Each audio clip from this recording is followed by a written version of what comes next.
ਅੱਜ ਦੀਆਂ ਖਬਰਾਂ ਵੱਲ ਚੱਲੀਏ ਤੇ ਸਵੇਰ ਦੀ ਅਪਡੇਟ ਅਮਰੀਕਾ ਤੋਂ ਬਾਅਦ ਅੱਜ ਦੀ ਮੇਨ ਨਿਊਜ਼ ਜਿਹੜੀ ਆ ਉਹ ਇਹ ਆ ਰਹੀ ਆ ਵੀ ਇਮੀਗ੍ਰੇਸ਼ਨ ਕਸਟਮ ਇਨਫੋਰਸਮੈਂਟ ਆਫੀਸਰਸ ਨੇ ਮਿਨੀਐਪਲਸ ਦੇ ਵਿੱਚ ਇੱਕ ਬੀਬੀ ਦੇ ਕਾਰ ਦੇ ਉੱਤੇ ਗੋਲੀਆਂ ਚਲਾ ਦਿੱਤੀਆਂ ਜਿਹਦੇ ਨਾਲ ਉਹਦੀ ਜਿਹੜੀ ਆ ਮੌਤ ਹੋ ਗਈ ਆ। ਉਸ ਤੋਂ ਬਾਅਦ ਜਿਹੜੀ ਸਿਚੁਏਸ਼ਨ ਆ ਇਸ ਟਾਈਮ ਬਹੁਤ ਜ਼ਿਆਦਾ ਟੈਂਸ ਮਿਨੀਐਪਲਸ ਦੇ ਵਿੱਚ ਬਣੀ ਹੋਈ ਹੈਗੀ ਆ। ਗਵਰਨਰ ਨੇ ਕਿਹਾ ਲੋਕਾਂ ਨੂੰ ਕਿ ਸ਼ਾਂਤੀ 'ਚ ਰਹੋ। ਪ੍ਰੋਟੈਸਟ ਬਹੁਤ ਹੋ ਰਹੇ ਹੈਗੇ ਆ। ਤੇ ਉੱਥੇ ਦੇ ਮੇਅਰ ਨੇ ਤਾਂ ਜਿਹੜੀਆਂ ਆਈਸ ਵਾਲਿਆਂ ਨੂੰ ਗਾਲਾਂ ਵੀ ਕੱਢੀਆਂ ਵੀ ਇੱਥੋਂ ਭੱਜ ਜਾਓ ਤੇ ਮਿਨੀਸੋਟਾ ਦੇ ਗਵਰਨਰ ਨੇ ਇਨਵੈਸਟੀਗੇਸ਼ਨ ਵੀ ਸ਼ੁਰੂ ਕਰਾ ਦਿੱਤੀ ਆ ਤੇ ਉਹਨਾਂ ਨੇ ਇਹ ਕਹਿ ਦਿੱਤਾ ਆ ਵੀ ਨੈਸ਼ਨਲ ਗਾਰਡਸ ਪ੍ਰਿਪੇਅਰ ਹੋ ਜਾਣ ਜੋ ਮਿਨੀਐਪਲਸ ਦੇ ਵਿੱਚ ਕਿਉਂਕਿ ਗਵਰਨਰ ਦੇ ਅੰਡਰ ਆਉਂਦੇ ਹੈਗੇ ਆ ਕਿਉਂਕਿ ਪੀਸਫੁਲ ਪ੍ਰੋਟੈਸਟ ਉਹਨਾਂ ਨੇ ਕਿਹਾ ਵੀ ਹੋਣੇ ਚਾਹੀਦੇ ਆ। ਲੋਕਾਂ ਦੇ ਵਿੱਚ ਗੁੱਸਾ ਬਹੁਤ ਆ। ਦੂਸਰੇ ਪਾਸੇ ਆਈਸ ਵਾਲੇ ਇਹ ਕਹਿ ਰਹੇ ਆ ਵੀ ਜਿਹੜੀ ਇਹ ਬੀਬੀਸੀ ਇਸ ਨੇ ਆਈਸ ਦੇ ਏਜੰਟਸ ਨੂੰ ਰਨ ਓਵਰ ਕਰਨ ਦੀ ਜਿਹੜੀ ਆ ਕੋਸ਼ਿਸ਼ ਕੀਤੀ ਸੀ ਗੱਡੀ ਤੋਂ ਤੇ ਉਹ ਇੱਕ ਡੋਮੈਸਟਿਕ ਟੈਰਰਿਜ਼ਮ ਵਾਂਗ ਉਸ ਨੂੰ ਜਿਹੜਾ ਗਿਣਿਆ ਜਾਊਗਾ। ਪਰ ਹੁਣ ਇਹ ਰਿਪੋਰਟ ਆ ਰਹੀ ਆ ਜਿਹੜੀ ਵਿਕਟਮ ਆ ਕਹਿੰਦੇ ਵੀ ਉਹ 37 ਸਾਲਾਂ ਦੀ ਰੀਨੇ ਗੁੱਡ ਉਹਦਾ ਨਾਮ ਆ ਤੇ ਬਹੁਤ ਹੀ ਕਹਿੰਦੇ ਵੀ ਵਧੀਆ ਸੁਭਾਅ ਦੀ ਉਹ ਲੇਡੀ ਹੈਗੀ ਆ। ਜੋ ਵੀ ਉਹਨੂੰ ਜਾਣਦੇ ਹੈਗੇ ਆ ਤੇ ਕਹਿੰਦੇ ਵੀ ਬੜਾ ਹੀ ਉਹ ਪੀਸਫੁਲ ਜਿਹੜਾ ਪ੍ਰੋਟੈਸਟ ਆ ਉਹ ਕਰਨ ਦੇ ਲਈ ਆਈ ਸੀਗੀ। ਜੀ, ਵੀਡੀਓ ਵੀ ਜਿਹੜੀ ਹਰਜੋਤ ਸਿੰਘ ਜੀ ਉਸ ਗੋਲੀਕਾਂਡ ਦੀ ਸਾਹਮਣੇ ਆਈ ਆ।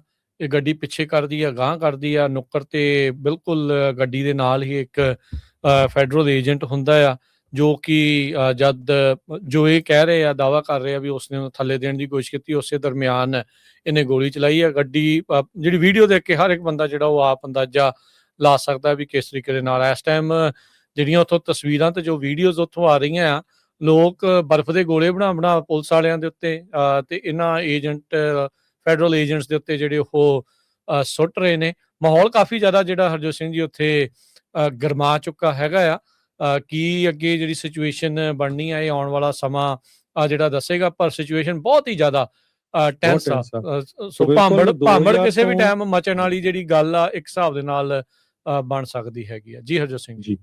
ਸੋ ਬਿਲਕੁਲ 2000 ਤੋਂ ਬਾਅਦ ਜਿਹੜੇ ਫੈਡਰਲ ਲਾ ਐਨਫੋਰਸਮੈਂਟ ਦੇ ਮੈਂਬਰਸ ਆ ਉਹ ਇਹ ਟਵਿਨ ਸਿਟੀਜ਼ ਮੈਟਰੋ ਏਰੀਆ ਦੇ ਵਿੱਚ ਪਹੁੰਚੇ ਹੋਏ ਹੈਗੇ ਆ। ਸੋ ਹੁਣ ਸ਼ੂਟਿੰਗ ਦੀ ਜਿਹੜੀ ਇਨਵੈਸਟੀਗੇਸ਼ਨ ਆ ਉਹ FBI ਵੀ ਕਰ ਰਹੀ ਆ। ਮਿਨੀਸੋਟਾ ਬਿਊਰੋ ਆਫ ਕ੍ਰਿਮੀਨਲ ਐਪਰੀਹੈਂਸ਼ਨਸ ਉਹ ਵੀ ਕਰ ਰਹੀ ਆ। ਇਹ ਸਰੋਤਿਆਂ ਨੂੰ ਦੱਸਦੇ ਜਾਈਏ ਮਿਨੀਐਪਲਸ ਉਹੀ ਜਗ੍ਹਾ ਆ ਜਿੱਥੇ ਸਨ 2020 ਦੇ ਵਿੱਚ ਜਾਰਜ ਫਲਾਇਡ ਦਾ ਮਰਡਰ ਹੋਇਆ ਸੀ ਤੇ ਉਸ ਤੋਂ ਬਾਅਦ ਉੱਥੇ ਬਹੁਤ ਜ਼ਿਆਦਾ ਜਿਹੜੇ ਪ੍ਰੋਟੈਸਟ ਆ ਮਿਨੀਐਪਲਸ ਦੇ ਵਿੱਚ ਹੋਏ ਸੀ। ਅੱਗਾਂ ਵੀ ਲੱਗੀਆਂ ਸੀਗੀਆਂ।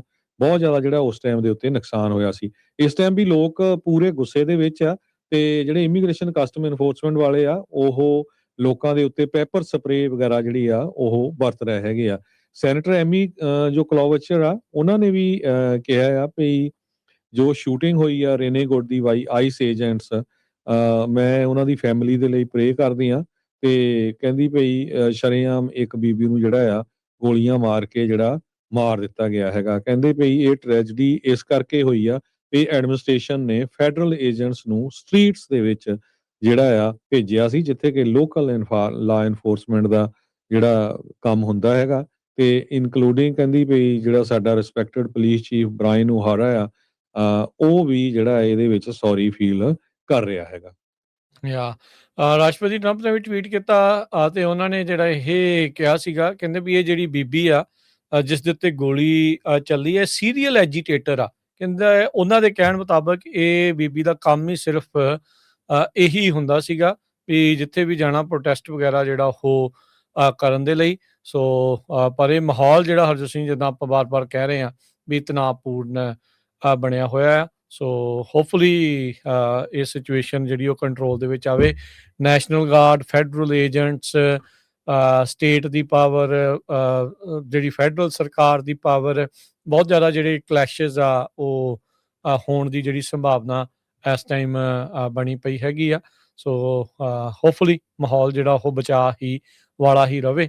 ਤੇ ਜਿਹੜਾ ਟਿਮ ਵਾਲਜ਼ ਆ ਉੱਥੇ ਦਾ ਗਵਰਨਰ ਆ ਉਹ ਇਹੀ ਕਹਿ ਰਿਹਾ ਵੀ ਲੋਕਾਂ ਨੂੰ ਵੀ ਤੁਸੀਂ ਜਿਹੜਾ ਸੰਜਮ ਆ ਉਹ ਬਣਾ ਕੇ ਰੱਖੋ। ਇਹ ਜਿਹੜਾ ਉਹਨਾਂ ਨੇ ਵਾਰ-ਵਾਰ ਕਿਹਾ ਆ ਤੇ ਉਹ ਕਹਿੰਦੇ ਵੀ ਜਿਹੜੀ ਫੈਡਰਲ ਸਰਕਾਰ ਇਸ ਟਾਈਮ ਗੇਮਾਂ ਖੇਡ ਰਹੀ ਆ, ਅਸੀਂ ਉਸ ਗੇਮ ਦੇ ਵਿੱਚ ਕੋਈ ਹਿੱਸਾ ਨਹੀਂ ਲਵਾਂਗੇ। ਤੇ ਇੱਕ ਵਾਰੀ ਫਿਰ ਉਹਨਾਂ ਨੇ ਆਈਸ ਨੂੰ ਕਮਿਊਨਿਟੀਜ਼ ਚੋਂ, ਸ਼ਹਿਰਾਂ ਚੋਂ ਬਾਹਰ ਜਾਣ ਦੀ ਜਿਹੜੀ ਗੱਲ ਆ ਉਹ ਆਖੀ ਜੀ। ਆ। ਸੋ ਇਹ ਨਵਾਂ ਫਲੈਸ਼ ਪੁਆਇੰਟ, ਹੌਟ ਪੁਆਇੰਟ ਬਣ ਚੁੱਕਾ ਆ। ਇਹੀ ਇਲਾਕਾ ਆ ਹਰਜੋਤ ਸਿੰਘ ਜੀ, ਉਹੀ ਸੂਬਾ ਆ ਜਿੱਥੇ ਹੁਣੇ-ਹੁਣੇ ਕਾਫੀ ਵੱਡੇ ਫਰਾਡ ਦਾ ਜਿਹੜਾ ਵਿਵਾਦ ਆ, ਚਰਚਾ ਆ, ਉਹ ਸਾਹਮਣੇ ਆਈ ਸੀਗੀ। 100 ਦੀ ਗਿਣਤੀ ਦੇ ਵਿੱਚ ਵਿਜਲ ਜਿਹੜਾ ਆ ਕੈਂਡਲਲਾਈਟ ਵਿਜਲ ਹੋ ਰਿਹਾ ਉੱਥੇ ਇਕੱਠੇ ਹੋਏ ਸੀ।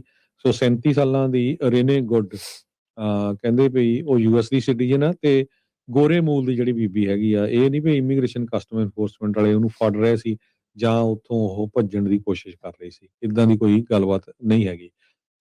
ਜੀ।